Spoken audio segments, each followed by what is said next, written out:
Welcome to the first ever episode of The Exhibit, a new concept platform and network founded by yours truly and also presented by Body Armor.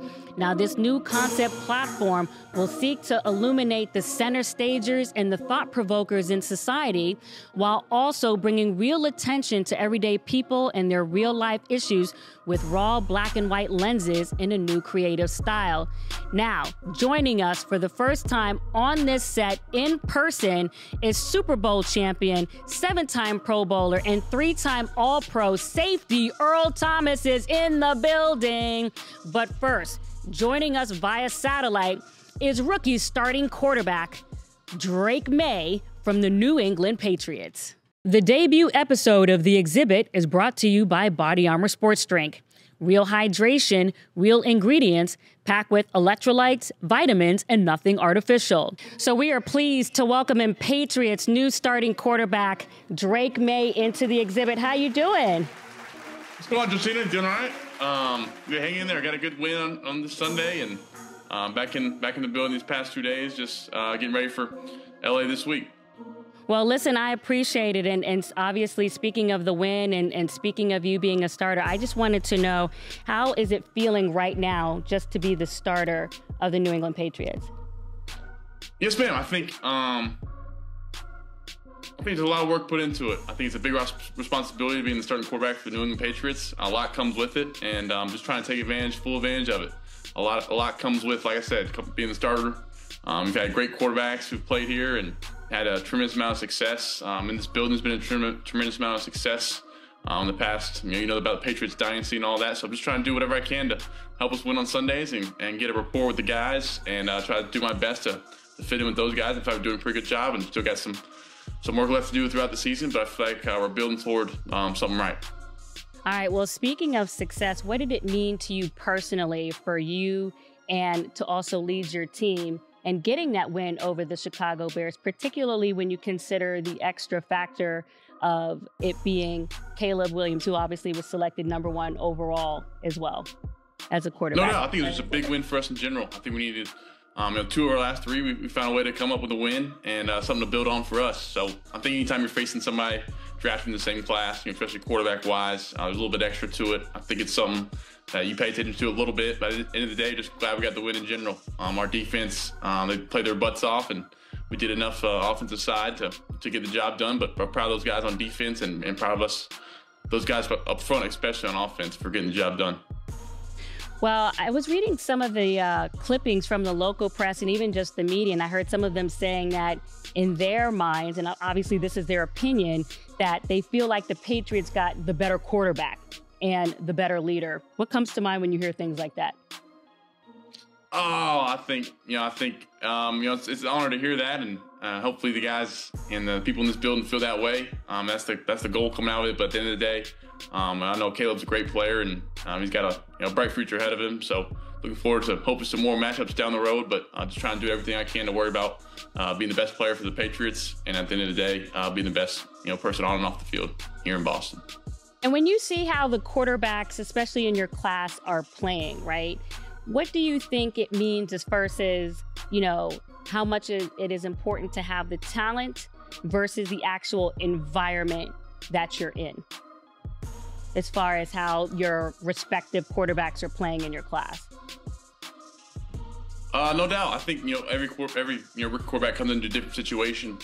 Obviously, me with Jacoby, I think that's been the best thing, getting to learn from him, see how he approached, playing quarterback in the NFL. Has been in a lot of different places, with a lot of different offenses, seeing how he approached the game plan, how he, interacted with the guys throughout the locker room. It was a really awesome experience, throughout training camp, when I got here, and even for the first 5 games when Jacoby was starting, to really get to see how he handled that and, what it looked like to prepare for as a starting quarterback in the NFL and what it took to, be a starting quarterback in the NFL. I think that was awesome for me to see that.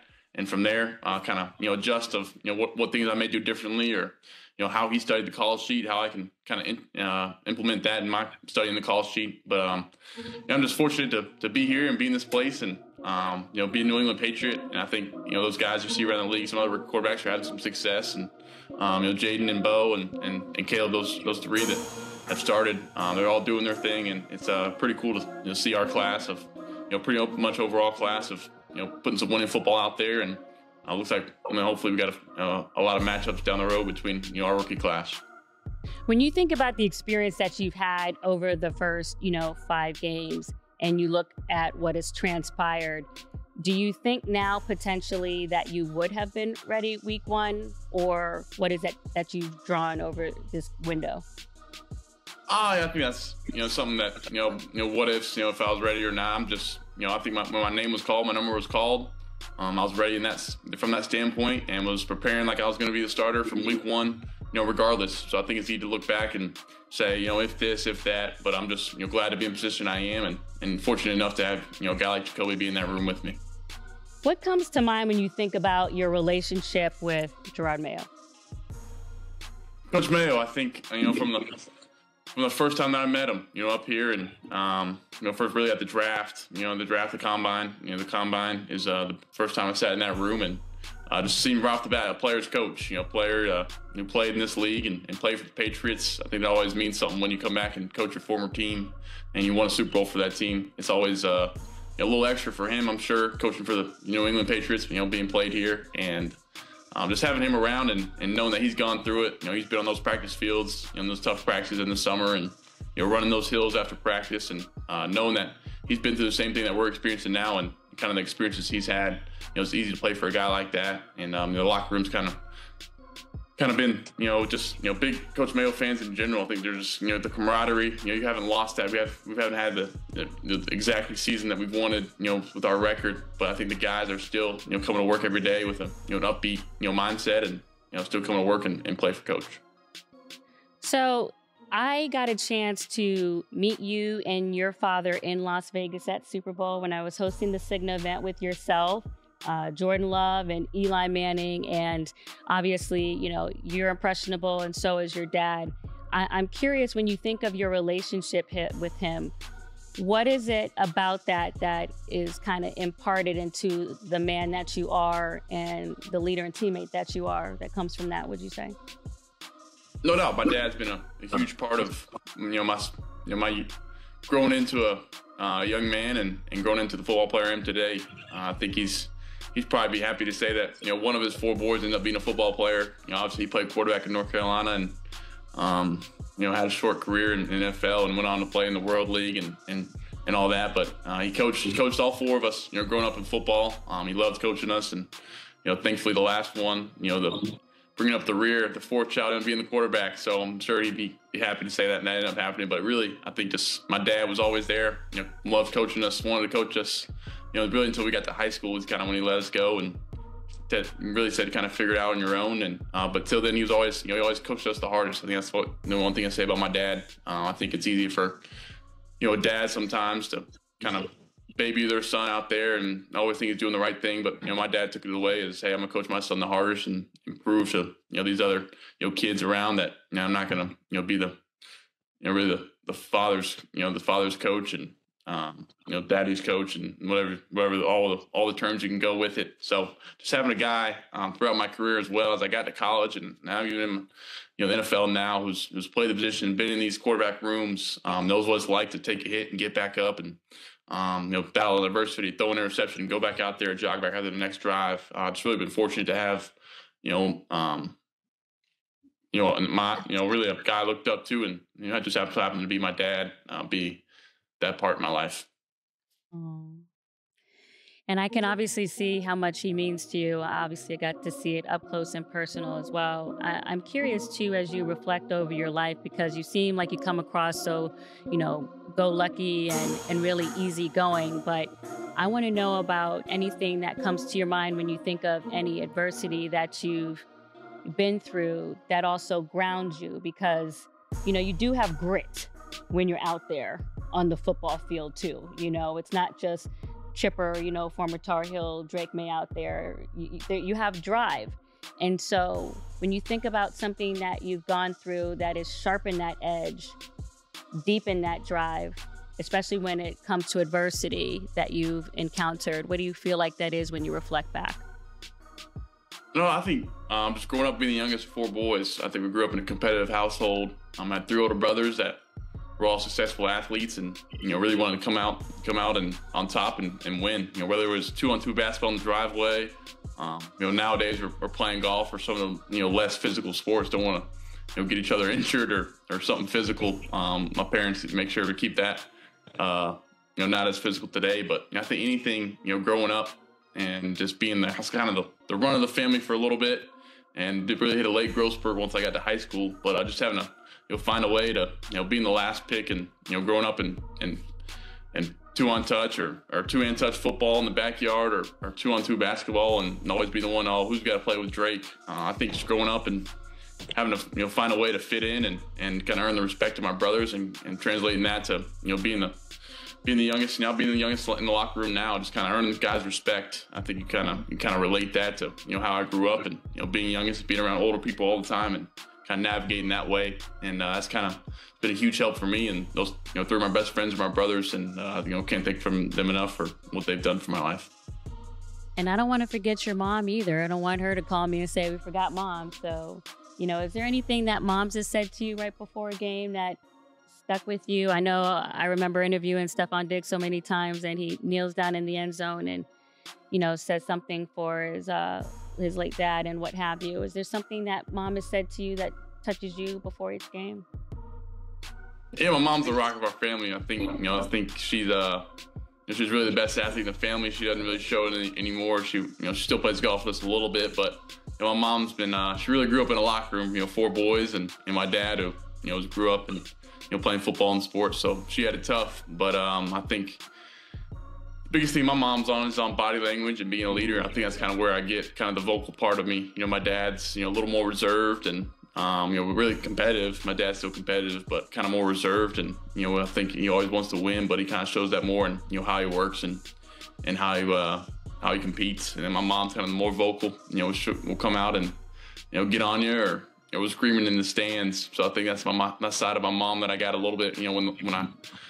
When I entered between the white lines, on the field, I think my mom, comes out of me a little bit, and she just harps on little things like that. And I think those things are important, for a mom. And just glad that my mom and dad come to a lot of the games, and I think they won't miss a game probably, unless something, knock on wood, something bad happens. So they've been awesome. Is there a moment, even just over your short, time starting right now with the Patriots, where you feel like something clicked in a game, in a meeting room, on a practice field, where it started to just kind of sink in a little bit more for you? I think that first time running out as a starter, I think it sunk in that, man, this is it. This is the opportunity. This opportunity I've been waiting for, that you've wanted, and it comes with a lot of responsibility, as I said earlier. Just jogging on that field, and I got a little ovation from the Patriots crowd as a home game against the Texans. It was pretty cool. But jogging on the field for the first time as a starter was a pretty neat feeling. I think that kind of sunk in. Hey, let's get to work, and got a lot of work to do. So I think as more games and as the season goes on, you get more and more comfortable with situations and handling different things. But I think that first time is really, it's kind of sunk in. Hey, this is what is what you've wanted, and here it is. And how do you go about relaxing? One more time. How do you go about relaxing? The last? Relaxing. How do you go about relaxing? Oh, relaxing. Oh, I think just confidence. I think staying cool and confident, that's kind of my personality. And don't get too high, when things are going well, and don't get too low when things are going bad. I think sometimes I kind of tend to let negative plays really, hang on and don't, I need to, flush them away and get rid of them. So I think the biggest thing is just staying cool and calm. And I think in big moments, I think guys can, respect of, not getting, being the same Drake, when we're up 20 and when we're down 20. I think that's kind of the big thing that I've tried to, pride myself in, and being that same guy when things are going good, when things are going bad. So I think that's the biggest way. I think, relaxing and playing cool and being confident out there. Well, when I asked this question to Aaron Gordon from the Denver Nuggets, he writes poetry and writes rap and things like that. So beyond being confident, is there anything that you do, you know what I'm saying, in your spare time that brings you peace and centers kind of your equilibrium, so to speak, so that you feel reset, as a person coming back to the field? That's a great question. For me, I'm up here living by myself, a young 22-year-old. So not much going on. I spend a lot of my time here at the facility. I think the biggest thing is you go around and you kind of meet different players and from different places, and you really have, sit down and get to know them and just have conversations about life. I think that's the biggest thing that you kind of goes, get swept under the rug about, this game and this sport. Football is really the ultimate team sport, and you get to meet so many different guys. And me and Jacoby talk all the time just about, things in life that go on and different things we've experienced. And you see that with coaches between players and players on defense, and you get a little bit of that from really all these different people, and just knowing that that there's bigger thing, and like there's relationships in football that you get out of it that are bigger than playing on Sunday, and playing, my faith's a big part of my reason of playing football. My purpose is bigger than playing football and playing for the good Lord and being blessed out there. So there's so many different things that are valued, in my eyes, are valued higher than winning games. So just remembering that and just being at peace with that. So you are a Tar Heel. Obviously, I went to Carolina as well. So I asked this of former players even before you got in the league. I've been doing this for 20 years, but I'm going to ask you since you went to Carolina. So I ran track, Drake. Do you think you can beat me in the 40? What'd you run again at the combine? I'm just curious. I don't know. I know you ran track. I know. And obviously my fellow Tar Heel, we're competitive now, that she knows about, North Carolina and being on that campus. It's different.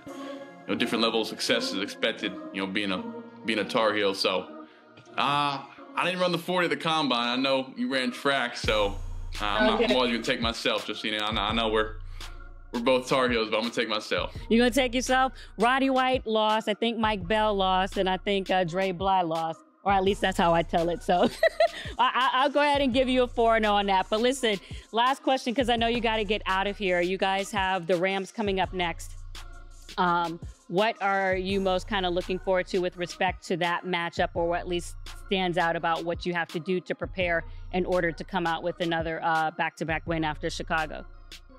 No doubt. I think we kind of build on our win against Chicago. I think it's a big thing. We got a chance, opportunity against LA. They're coming out here. They got a lot of good players. They're good up front on defense. They got good 5 up front, and they're going to mix things up defensively. So I think we got to prepare this week. I think they're coming off a short week, so they're coming out here, across the country as well. So we got a chance to hopefully stack 2 in a row, and from there just keep building. So I'm looking forward to the matchup, and anytime you get to play against a quarterback like Matthew Stafford. Now you grew up watching him when he was with the Lions, and such a as a quarterback you appreciate what he's done in his career, and how he ended up winning the Super Bowl with the Rams is pretty cool seeing that, and just the talent he has. So hopefully get a chance to meet him and respect his game. Well, listen, you're grounded. You got a good head on your shoulders. You're intelligent. You got deep drive. You're competitive. And I'm not just saying that because you're a Tar Heel. I've interviewed a lot of players since I graduated Carolina in the year 2000, Drake. So I don't even know what you were doing in the year 2000, but wish you continued success. I appreciate you being the first guest on the exhibit and your patience with us. And you have a great game against the Rams. There you go. Thank you so much, Justine. Yeah, it looks like a sweet setup you got in there. Hopefully, maybe we get to see it one day. You know thanks who's so much. actually, who's actually in the studio right now, Drake, is Earl Thomas. Say hi to Earl. What's going on? Big fan. Big fan, Earl. I caught a couple of your games when you played under my old coach, Mac Brown. So this is a great interview. Yeah, Mac Brown, I forgot. Yeah, big good old Coach Brown, man. He's one of a kind, isn't he? He's the best. Yeah, he is, bro. All right, well, I know you got to go, Drake. Thank you. So we are welcoming in, for the first time on the exhibit set, Super Bowl champion, 7-time Pro Bowler, 3-time All-Pro, safety Earl Thomas to the exhibit set. We appreciate you. Thank you. Thank you for having me, Josina. What is going on? Just excited to be down here to have this conversation with you. So what has been going on lately in your life? Obviously, the last time we saw you, you were a member of the Ravens. I think that was in 2019. Right. So just kind of quickly tell us what you have been doing with your life. Yeah, just transitioning and getting ready for my pension to kick in. That's fun. It's right before my birthday, so I'm excited about that. Spending time with my family, and that's about it. So tell me about just the emotional transition, right? Because Obviously, everybody knows you from the lore of the Super Bowl champion, Area 29, all the things that you became legendary for in the secondary. And obviously, there's been, with any player, whether it's footballer, NBA, whomever transitions in their career, there's that period of acclimation to a new life. Right.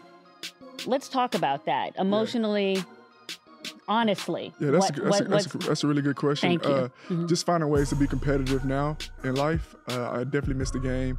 I have dreams and goals of coaching in the NFL, not high school, maybe college, but the NFL. But that's my game plan right now. I'm going to be in the Hall of Fame. I'm not sure if it's going to be this year, but it should be. I should be first ballot. So I'm excited about the accolades that's going to be there, all the people that still believe in me. But I definitely still have that competitive edge. I watch NFL all the time.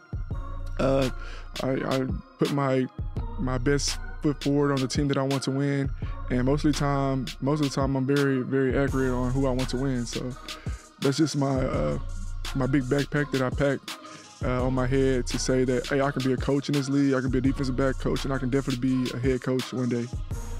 So if you did coach, would you coach for one of your former teams? Would you want them to welcome you in order to do that? I know you and I had an infamous interview on ESPN back in the day where there was a lot of emotions about your departure from Seattle. Right.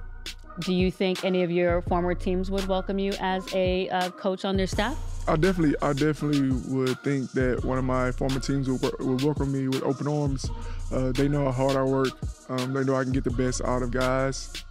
And just for my track record now, just competing against those guys, maybe not so much of the Baltimore Ravens. They still doing good with Lamar, but I got a really good hold on the Seahawks right now. So good hold. What do you mean? Just from watching, competing against them. Mm-hmm. So basically, I know it's not normal for guys to be going against their former teams, but that's what I do. So I'm having flashbacks to our conversation. The last time we had a sit down, it was in your home, and there were a lot of emotions. Obviously, you guys won that Super Bowl. I was there, the first one. Obviously, we all know what happened with the second one. And there were a lot of emotions in how the Legion of Boom and how that team, came apart. And even in that interview, you had said some choice words about Pete Carroll.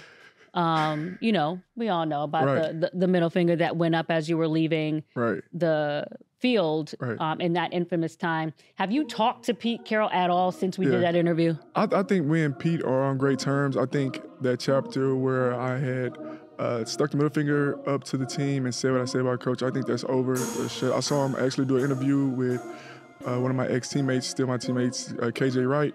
When he got to my name, he was like, Earl was a great practice player. We took a lot of things too far. And when it was one of a pause in our lives, he indicated like, Earl was like, what do I do now? So I take that same type of perspective on how I felt once I had got hurt. I didn't know what to do now. And that was just my attitude towards him. And he knows how to communicate to me. He's a great communicator towards me. He knows how to reflect on what makes me move. So when you said that Coach Carroll said we took a lot of things too far, what did that mean to you? It was a lot of it's about our competitive nature and our will and our want to win. And everybody knows a lot of stuff goes into that. So obviously, you transitioned from there to the Baltimore Ravens. I remember you had an opportunity, if I recall correctly, and you could correct me if I'm wrong, it's okay. Okay. That, I think the Chiefs wanted you. Yes.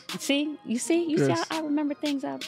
Okay. True. And then the Baltimore Ravens offered you more money. You said, I'm going to take that. I remember that conversation. That is true. And now I've helped the Chiefs win 2 Super Bowls. So that's just how the. So did you make a mistake? You can't make. I mean, because the Baltimore Ravens have great culture. Exactly. So when I punched somebody in practice, that was a mistake. And then things kind of got harder to get back in the league, even though I'm still the best safety in the league. So. You mean now or back then? No, now. Now. Yes, okay. I'm still the best safety in the league. Oh, so you could come out there and just still cover it. Yes, I've done it so many times. I communicated it so many times, and I'm gonna always believe that. So have you tried to get back? Well, my agent has set up a practice squad session with the Arizona Cardinals That was right after I had just a local visit with the Texans, and it didn't work. That's why I'm so hard on the Texans now. How long ago was that? That was 2 years ago. Okay. Yeah, so every day I just, work out, eat, sleep, work out, that regimen right now. Why don't you think it's turning over for you in terms of, because it sounds like you said you're working, you're eating, sleep, football all the time. Right. You know what I'm trying to say. Right. Why don't you think that the opportunity is coming? I don't know. My agent wasn't very clear with me, David Mulugeta. He wasn't very, very clear with me on what was really going on. So I just kind of like waited on everything, and then so far everything has been coming into place slowly because, I'm doing it by myself. So this interview was really good for me to voice my opinion. I was driving. I had like an hour, 35-minute drive. Wait, you're doing what by yourself? Just doing everything by ear, trying to get, I didn't have any type of voice to get anything out. Mm-hmm. So that was cool. So as I was driving over here, stuff was coming to me to be able to convey to the audience. Okay, well, let's do that. Okay, because people are going to see the interview. No, I mean, listen. I think we did a good job already, but No, and listen, and I appreciate that, but obviously we all know what you were in the NFL. Right. And I'm being serious. Yes. And it sounds like you, if given the opportunity, would love to come back. Right. So so you just told me that you were thinking about what you wanted to say. Right. For people to have that conveyed as you were reminding everybody it took you an hour and a half, 2 hours to get here. Right. So what is it that you want to say? Look at that was that. I know I still can play. I have numbered all my goals down to coaching now. If I can't play, because my opportunities were slim to none after I had that incident in Baltimore. And my agent. Focus on the playing part. What is it that you want to say about the playing part? Oh, I know I still can play. Mm-hmm. I know I still can play. It has to be a good atmosphere where coach is gonna let me go out there and play, communicate. I know the plays. I know the formations. Just a good atmosphere where they understand me. Now that you have a chance to kind of reflect about everything that happened, with Baltimore, obviously we mentioned what happened in practice, with the punch, and then, obviously, there were some things that happened external to football right. that I think, impacted the optics of things too. When you look back at everything now, what is hitting home as far as how you reflect on that? What emotion is hitting you with all that? Perseverance. To keep going, not harping on any particular thing, and and just thinking about stuff. And once I get my next opportunity, which is now, I knew I'm a way better person, way more comfortable. I had a chance to get away. I see coaches make mistakes all the time, and then they're able to get a job. So I put myself in that same category, and this is a great opportunity to explain that. So when you say you feel like you're a better person in what way? Whether it's in the professional realm or any realm? Well, I had that situation where I can look and learn from that. Mm-hmm. I've never been a trouble kid. Everybody knows that that situation was more of self-defense, and that was that. But yeah. Are you talking about on the football field? On the football field. Mm-hmm. On the football field. And I was compensated still. I still wanted to actually have more years there. But yeah. So you said that you look at that with perseverance. Is there any part of the emotions that hit you that involve regret? No regret. I'll be a chamber of my own prisoner if I was living that way. So I've done all my work to see myself be the most beautiful person, whatever field that may be. So that's just that. Because there were some times I remember after you left the game on your Instagram post, where, and as you know, sometimes social media can be a reflection of the emotions that we're having at the time. Right. But can I be honest for a second? There were times when I looked at your IG and I felt like, I felt like I could tell you were in a darker space. Is that true or no? Well, sometimes. So I got a small IG because my IG was hacked. I can't even get on my IG right now. So I felt like I was way behind. So my IG was hacked. I got 1 million followers. I can't even get my message conveyed to those guys. But back to the time when you initially left Baltimore. Yeah. So when I would see like captions, that's why I gotta like, after I work out, a lot of stuff always come to me, and I try to make sure it's not dark. So that's just that. So, and I know my body more now because I've had a lot of opportunity to just be spending time with myself, listening to my body and stuff. So let's talk about that, because I don't want everything to be, you know, gray and gloom. I do know, because if I'm a GM listening to this, or anyone listening to this, your fans, Area 29 fans, whatever, I do want to have at least a better understanding of what you feel like, what aspect of you has changed from, you know, now compared to 2019. So what aspect of your maturity, you know, being a man, father, you know, all of that. What would you declare has changed about you? Right. Well, I know I can win. First of all, I know I can win against any team in the NFL. I've done it already. Yes, you made that clear. I have a good nonverbal communication skills that I've come to love about myself. That I can read through the TV, and I can just have these conversations with coaches, and just feel what's going on the field. So I know I can win versus all 32 teams. As a father, I got a better grip on my family. I got lawyers in my life now, so I'm making sure I'm on top of that. And it's been a remarkable journey. So I spent time with my kids. We had like a little Sunday morning playing soccer. So, and I was just thinking, like, I see my son's manhood is being established on the soccer field. He's a little timid right now. He doesn't want to play football, but my daughter's the same way. They kind of, you know, lead him because they older. One of the things that you said that I want to also give you an opportunity to clear up, because you were saying at the time when you were practicing for the Cardinals practice squad and trying to see if you can get some tryouts at the time, that you said that the message from the agent wasn't clear. And I want to give you an opportunity to make sure that that's clear, because are you saying that the message that was just coming from the league, hold on, let me finish so you make sure you understand, that the message from the league, you know, wasn't clear, and then he wasn't able to give you something clear? Is that what you're saying? I just want to make sure. He's like, Earl, I have a opportunity with the Arizona Cardinals, was going to be practice squad. And I had just went to the Texans, and like they brought me in, they said it was going to bring me in, and then they said they wasn't. So they sent me home. And I told Dave, I was like, I don't want to go to the Arizona Cardinals for a practice squad job. That's not me. And after I turned that opportunity down because they wanted me on practice squad, we going back to the only regret that I would have would be, okay, I'm Earl Thomas. Okay, they probably would have me on practice squad for whatever. They probably, but I wanted to be treated as the Baltimore Ravens brought me in, just like that. And I was on a bum leg, and they brought me in. Well, listen, no one, I totally understand wanting to be respected at face value. And we only lost 2 games that season. You got to remember. I hear you. Lamar Jackson, he's Lamar Jackson, but I'm Earl Thomas, and I made sure the whole team knew that.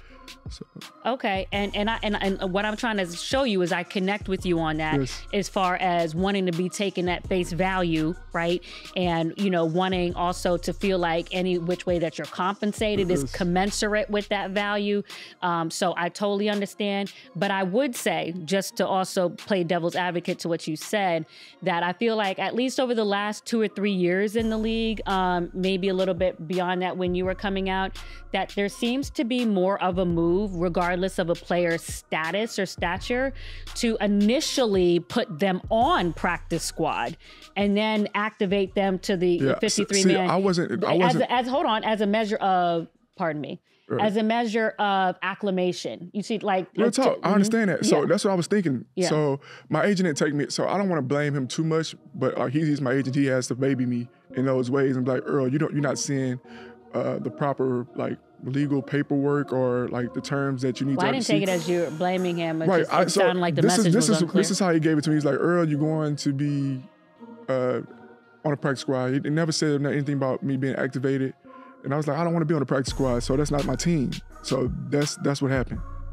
I got you. But when we talk about regrets, it's about me thinking about if I did take that job, and that coach ended up getting fired. It was like Kingsbury. That was the coach. So thank you, Coach Kingsbury, for giving me the opportunity that I didn't take. So that is the regret. I don't think it's regret because I wasn't given like my normalcy into the NFL after I've done so much. All right. So I guess when was the last? Are you keeping in touch with people in the league still? And if so, who is that? So I talked to Cam. I talked to all my LOB members, Sherm. I talked to Russell. I talked to Wagner. It was good to see those two guys play this weekend. Yeah, so and that's it. I don't talk to any. Oh, some old teammates from my rookie year. They called me. Justin Forsett, I'm so happy I thought of his name. Michael Bennett, Cliff Averill. I just talked to Michael Bennett. Yeah, so those guys. I think he'll be on here next week. Good job, Mike.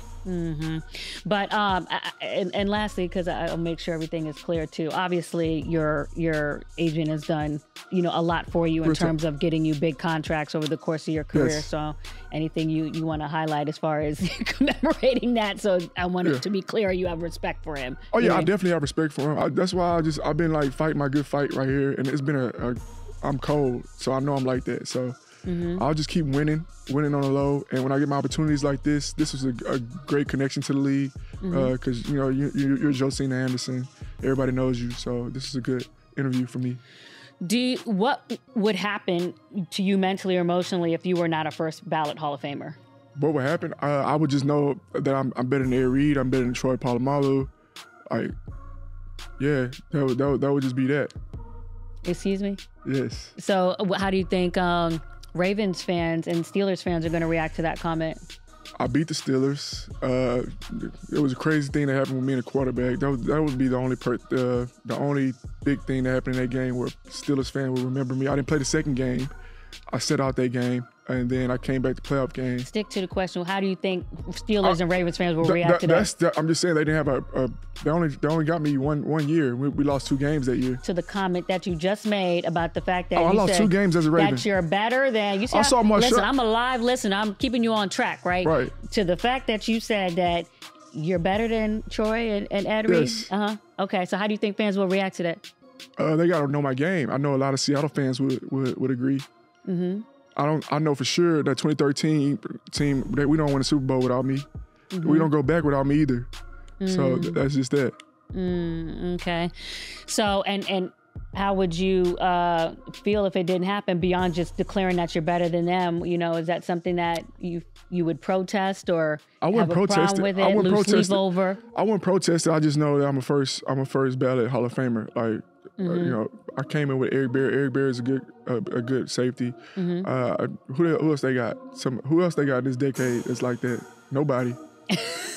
I went like way out there past these guys. Sherm got his attitude for me. Cam got his attitude for me.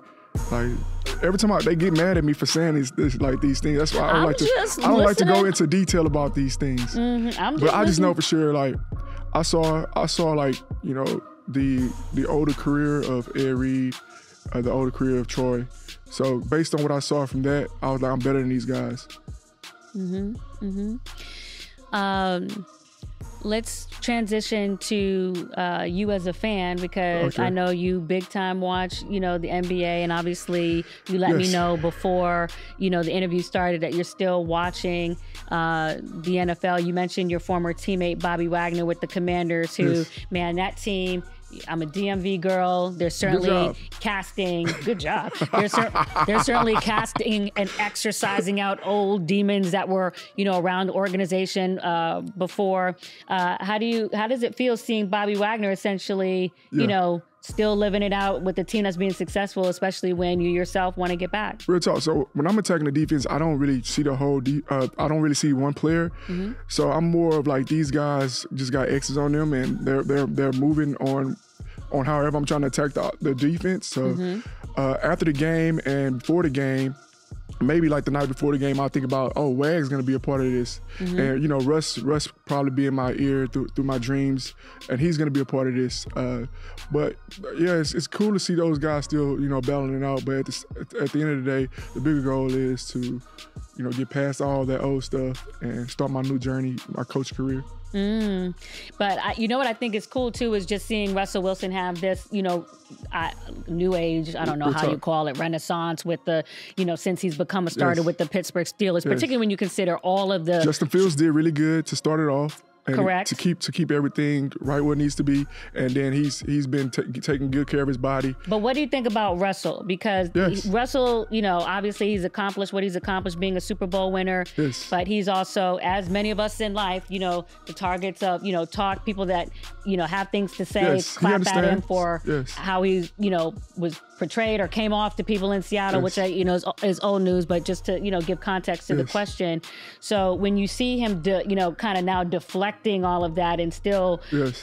persevering to say, I'm not washed, I still That's can true. lead, and the team, Yes. has all these wins. How does that make you feel? Yeah, I think he hitting right. He hitting everything right on cue. You can say it's the schedule that he's playing now, but the last game he played against the rookie QB, he outshined the rookie QB. He had that touch that everybody loves. He had great rapport with his receivers. But Russ can take advantage of a weak schedule, but he's a great quarterback, and he's taking advantage of all the things that he did wrong in Denver, some of the things he did and he didn't like in Seattle towards the end of his career. That's how you do it. And that really also shows you the power of doubt. And no, seriously, because if you want to get, spiritual, that's what they talk about, is how your doubters and criticism, adversity and trials can still move you into, your purpose. That's and true. I don't know if the iron of the adversity sharpens him in that way if he doesn't go through everybody thinking that he's done. Oh, so I think it's good that he's playing really well with his family. They want another baby. I saw that. So I think he's happy at home. He's happy with Coach Tomlin, and he's seeing a lot of success right now. So you mentioned you watch the Texans a lot. Yes. Obviously, you mentioned trying to potentially, be on their team. So what stands out to you just about how the potential of CJ Stroud? I know they didn't get the recent win against the Lions. They were up and then they lost in the end. But, you can see that he's trying to get back over his skis and the talent is there. But I'm curious, how the impression they're making on you. Yeah, so I didn't know anything about DeMeco Ryans until I started having some time on my hands to say, I'm going to go for the 49ers today. They're playing some random team in the playoffs. And then I saw him make this 8 face like he's strong. And just watching and competing against him while he's been playing for the Texans, you can tell he's a well-oiled machine with how he treats his players, especially linebackers. I know he played linebacker when he's back in the day when he played in the NFL. So that defense is really hard to score on. And then CJ Stroud, they've been having a lot of injury with their receivers and stuff, so it's made it easier on me to eliminate a lot of problems and then focus on Tank Dell because I know he's a speed guy. Mm-hmm. But CJ Stroud, he's a great quarterback. He's gonna give me problems for a long time. What do you mean give you problems? I'm telling you, I'm just like that. What do you? You sound like you're talking like you're in the. I'm in the game. Okay, I see. They don't respect it. I just didn't know if Nintendo or Atari was on in the middle of the interview because I'm just trying to figure out. So I'm the first of my kind. Okay. All right. Well, the last thing I want to ask you about, at least with the league and the NFL, the big news today: Dak Prescott, obviously not going to play for the Cowboys for the rest of the season. Had season-ending surgery on Dak, for his injured hamstring. What do you make of everything going on, with the Cowboys, with all the expectations that they always have in the NFC East, new defensive coordinator Mike Zimmer, and, Yeah, I think they always going through a change. I think it's Jerry Jones' team. He always talking to the media, which is a good thing, and it's his money. He's taking care of Dak. Dak got in before he got hurt. That's a really good thing. So he'll up Dak. It's good for Dak. Yeah, Dak's a good guy. So everybody's happy. I'm sure they're going to pay Michael Parsons next. So it's Jerry Jones' team. He brought everybody in so he can make the changes that he feel needed. And is there anything else about what you're watching with the NFL that it stands out to you that you feel like you want to comment on, whether it's, Aaron Rodgers to anything else? No, I feel like the Chiefs going to win the Super Bowl again. Mahomes doing really good. That's my team. Like I said, I won 2 Super Bowls with Mahomes. So I know we'll win again this year. I like Buffalo, what Buffalo's doing. Yep, just picked up Amari Cooper. Josh Allen is a really good quarterback. So he's one of my powerhouse quarterbacks. He's top 5 quarterback in the league. All right, so one of the last things I want to give you an opportunity to do, because we did talk about Pete Carroll, but we know how the departure ended in Baltimore. Is there anything that you want to say to the Baltimore fans or John Harbaugh, who just about how things ended, with the Ravens? Right. So I know John Harbaugh is a really proud man. So I just earn his respect through all the times that we meet on the field still, and I definitely want to see a 29. So Ed Reed and Ray Lewis have that sold up. So I definitely want to see my jersey in the stands. So I see it in the Seattle. Stands or around the ring? Or in the stands, in the arena. So you want to see I want to see a 29 jersey. I want to see a 29 jersey in Baltimore. In Baltimore, despite how it ended. Just how it. Yes. Because they know I'm good. It was. You see fights all the time in training camp. So you said what? You see fights all the time in training camp. They understand. No, I hear you. Yes. No, listen, and I'm just making light of it. I mean, obviously, it doesn't seem like a lot relative to what you accomplished in the league and the legend that you became in the secondary. I was making a little bit of light about how it ended, but no, I definitely understand that, and hopefully the fans, heard that, and sure they'll have their comments, and we'll see what have you. I feel like, how about this? I feel like before you leave, you should get the full experience of the chair, so can we like throw the balls into the set, John, and or Joe rather? Can we throw the balls into the set, Joe? And get the full experience of laying back. I want you to be comfortable, especially as the first in-person guest on the exhibit. You know what I mean? Right. No, see, this is how I lay back. I didn't want to do this, but I would do it. You put your legs up. I feel like, just lay back, listen to some Glorilla. You know what I mean? She's kind of... Nice. Everybody laughing. No, she's the hot rapper right now. She came in nice. No, she's in her bag right now. Everything is coming out is hitting, because you know why? It's because the accent is legitimately authentic, and she's authentic. And I feel like, people...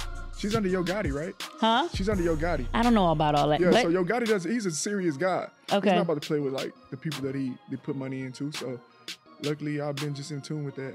Oh, is that a producer? I have no idea. I'm sure, he pays all the bills, Oh. Yeah.